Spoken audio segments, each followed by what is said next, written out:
Hi guys, আপনারা কিরকম আছেন? আমি খুব ভালো আছি।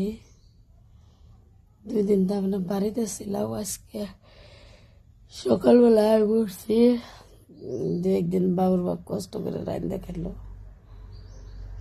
আমি বসছি, কমেন্ট দেখেন না আপনার করে, কমেন্ট করি, এত কমেন্ট করি, আপনারা কমেন্ট করতেছেন না কয়েকদিনতে।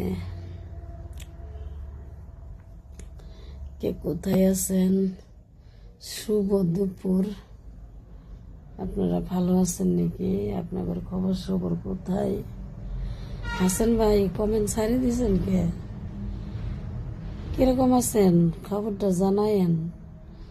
সালাম ভাই ভালো আছেন নাকি? বরপাটার মান্নান ভাই কিরম আছেন? ভালো আছেন নাকি?